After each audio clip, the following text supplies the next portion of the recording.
علی بھائی ایک سوال ہے جی جی ڈاکٹر سرار احمد صاحب کے بارے میں جی جی کہ ان کا یہ فرمانا تھا کہ اگرچہ اللہ کی مشیت ایسی تھی کہ جو خلفائے راشدین ہیں ان کی ترتیب میں پہلے نمبر حضرت ابوبکر صدیق، پھر حضرت عمر، پھر حضرت عثمان، پھر آخر حضرت علی، لیکن وہ ایک اپنی رائے کا اظہار کرتے ہیں، کہتے ہیں کہ اگر مولا علی علیہ السلام پہلے خلیفہ بن جاتے تو یہ امت کا کوئی بہت بہتر ہوتا، نہ تو آج فرقہ واریت ہوتی، نہ اتنے اختلافات ہوتے۔ تو آپ سے پہلا تو میرا سوال یہ ہے کہ آپ اس بارے میں کیا کہیں گے، نمبر ایک۔ اور نمبر دو، ان کے ان تاثرات سے کیا یہ محسوس نہیں ہوتا کہ ڈاکٹر سرار احمد صاحب مولا علی علیہ السلام کے ساتھ وہ بھی شدید عقیدت رکھتے تھے؟ جی جی کوئی شک نہیں ہے، اس کے بغیر بھی مولا علی علیہ السلام سے ان کی عقیدت کے کئی واقعات ہیں۔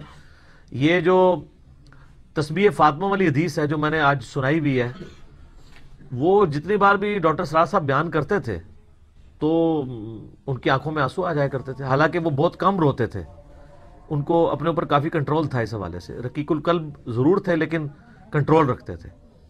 میرا یوٹیوب کے اوپر ایک کلپ بھی ہے ڈاکٹر سرار صاحب کے دفاع میں، جو اہل حدیث نے ان کے اوپر بلیم لگائے اور جو اہل تشیع نے، دونوں کو میں نے جواب دیا ہے کہ نہ تو وہ نعوذ باللہ رافضی تھے اور نہ وہ ناصبی تھے اور نہ وہ بڑے سٹانچ قسم کے مقلد تھے، بلکہ کتاب و سنت کو ماننے والے تھے۔ علمی اختلاف ہمیں بھی کئی معاملات میں ان کے ساتھ ہے۔ باقی یہ تو کلیئر ہو گیا کہ ڈاکٹر سرار صاحب سیدنا علی کی محبت کے بغیر ایمان ہی کامل نہیں۔ مسلم شریف کی حدیث ہے 240 نمبر، علی سے محبت نہیں رکھے گا مگر مومن، علی سے بغض نہیں رکھے گا مگر منافق۔ باقی یہ ڈاکٹر سرار صاحب کی جو یہ رائے ہے، اس قسم کی رائے کا اظہار وہ کرتے رہتے تھے، صرف مولا علی کے بارے میں نہیں کیا۔ انہوں نے تو کئی ایک ویڈیوز میں یہ بھی کہا ہے کہ نبی علیہ السلام نے دنیا سے جانتے ہوئے بھی جلدی کی ہے، کیونکہ اذا جاء نصر اللہ والفتح ورأیت الناس يدخلون فی دین اللہ افواجا، اس میں نبی علیہ السلام کی وفات کی خبر تھی، بخاری مسلم میں احادیث بھی موجود ہیں۔ تو ڈاکٹر سرار صاحب کہتے تھے کہ کاش نبی علیہ السلام کچھ عرصہ اور دنیا میں رہ لیتے، کیونکہ بخاری مسلم میں حدیث ہے کہ کسی بھی نبی کو اس وقت تک موت نہیں دی جاتی جب تک کہ اسے اختیار نہ دیا جائے کہ چاہے وہ دنیا میں رہے چاہے آخرت کی زندگی اڈاپٹ کرے۔ تو وہ کہتے تھے کاش نبی علیہ السلام کچھ عرصے کے لیے اور رہتے، جو نیو مسلم تھے ان کی تربیت کر لیتے تاکہ اور اچھی ایک جماعت تیار ہو جاتی۔ تو یہ اسیسمنٹ ہے نا، اللہ تو اپنی تقدیر کے مطابق چلتا ہے۔ جی جی تو میں تو کہتا ہوں کاش شیطان آدم کو سجدہ کر ہی لیتا، مصیبت ہی نہ ہوتی کھڑی۔ ٹھیک ہو گیا، وہ تو آپ کاش ساری چیزوں کے ساتھ لگاتے جائیں۔ باقی اگر مولا علی علیہ السلام کو پہلا خلیفہ چن لیا جاتا تو یہ ڈاکٹر سرار صاحب کا یہ کہنا کہ اس کی وجہ سے فتنہ ایڈریس ہو جاتا، تو فتنہ ایڈریس اتنی آسانی سے ہونا نہیں تھا۔ اس کی وجہ یہ ہے کہ جن لوگوں نے بعد میں مخالفت کی ہے نا، ان کی جو کمزوریوں پہ پردہ ڈالا رہا ہے 25 سال تک، وہ جو 25 سال بعد اپنے بلوں سے باہر نکلے ہیں نا حضرت علی کے اور بنو ہاشم کے تعصب میں، انہوں نے اس وقت بھی باہر آ جانا تھا۔ یہ بھول ہے ڈاکٹر سرار صاحب کو، چونکہ اس معاملے کا سینسٹیوٹی کا آئیڈیا نہیں ہے۔ یہ جو جنگ حبش تھی نا جو شروع سے جاری تھی، اسی کی کنٹینیوشن کربلا ہے اور جنگ صفین ہے۔ بیسیکلی یہ دو خاندانوں کا ایک تعصب تھا۔ بنو امیہ کبھی نہیں چاہتی تھی کہ نبوت بنو ہاشم میں آئے، مجبوراً ان کو قبول کرنی پڑی کیونکہ اللہ نے ڈیسیژن کیا تھا۔ تو وہ جو بغض کا پہلو تھا وہ ختم تو نہیں ہو سکتا۔ میرا خیال نہیں ہے کہ سیدنا علی پہلے خلیفہ بنتے تو مسئلہ حل ہوتا۔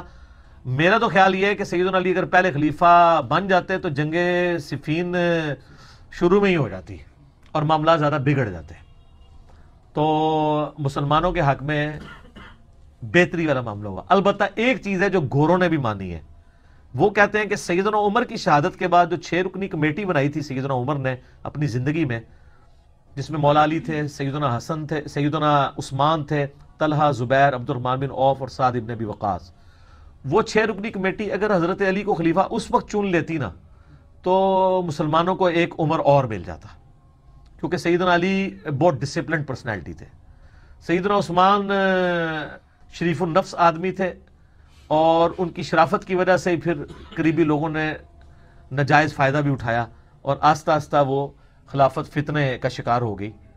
اور اسی لیے ہم کہتے ہیں کہ ابو بکر عمر کی خلافتیں محفوظہ ہیں، اسپیشل پروٹیکشن ہے۔ اور سیدنا عثمان و علی کی خلافت مفتونہ ہے، یعنی وہ فتنوں کا دور ہے. اس میں خلفاء کا قصور نہیں ہے بلکہ اس دور میں فتنے آ گئے جو اس طرح ایڈریس نہیں ہو سکے. اور اس کی پریڈکشن پہلے ہی تھی. بخاری مسلم میں حدیث ہے، نبی علیہ السلام فرمایا میری امت اور فتنوں کے درمیان دروازہ عمر ہے، جب اس دروازے کو توڑ دیا جائے گا تو میری امت میں فتنے شروع ہو جائیں گے. تو نبی علیہ السلام نے خود یہ پریڈکشن فرما دی تھی، بلکہ پریڈکشن نہیں کہنا چاہیے، پروفیسی فرما دی تھی کہ سیدنا عمر کی شہادت کے بعد امت کی مینجمنٹ لوز ہو جائے گی، اور وہ ہمیں نظر بھی آتا ہے. تو میں ڈاکٹر سراج صاحب کی اس رائے کے ساتھ ایگری نہیں کرتا.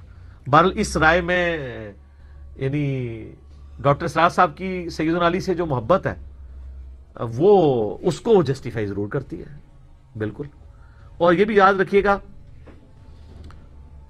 سیدنا علی جو کہ نبی علیہ السلام کے بچوں کی طرح تھے، اور نبی علیہ السلام بادشاہ بنا کے نہیں پیغمبر بنا کے بھیجے گئے تھے. بخاری میں حدیث ہے، عباس ابن عبد المطلب کہتے ہیں اے علی آؤ رسول اللہ سے سوال کر لیتے ہیں ان کے بعد ان کا خلیفہ کون ہوگا.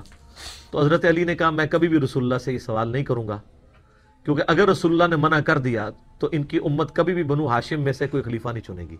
سیدنا علی کو پتا تھا کہ نبی علیہ السلام کی جو مزاج ہے نا اس میں آپ کبھی بھی اس چیز کو نہیں فٹ کریں گے کہ آپ اپنے بچے کو اپنے بعد خلیفہ نامزد کریں. حضرت علی ان کے بچوں کی طرح تھے نا، صحیح بات. داماد بھی تھے، اور آپ پتہ ہے ان کا جو نکاح ہے وہ بھی اسپیشل اللہ کی طرف سے ہوا ہے.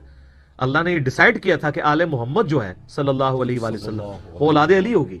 سنن نسائی میں حدیث ہے حضرت ابو بکر عمر نے بھی رشتہ مانگا تھا سیدہ فاطمہ کے لیے تو حضور نے انکار کر دیا تھا، اور جب پھر حضرت علی نے مانگا اس وقت تک ابو بکر عمر تو داماد بن چکے تھے نبی علیہ السلام کے، تو پھر حضرت علی کا ایکسیپٹ ہو گیا. تو یہ ایک اسپیشل ایک معاملہ تھا جو سیدنا علی سے آگے معاملہ چلنا تھا. اس لیے طارق جمیل صاحب کی میں اس دن بات سن رہا تھا، حضرت علی کی شہادت پہ ان کا ایک چھوٹا سا کلپ چڑھا تھا 21 رمضان کو. انہوں نے نا وہ تازہ تازہ کلپ ہی ریکارڈ ہوا تھا رمضان کی ان کی رات کی کلاسوں میں. تو انہوں نے کہا کہ اللہ تعالیٰ نے جو حکومت کا معاملہ ہے نا بنو ہاشم کے دامن کو اس سے بچا کے بعد میں رکھا ہے.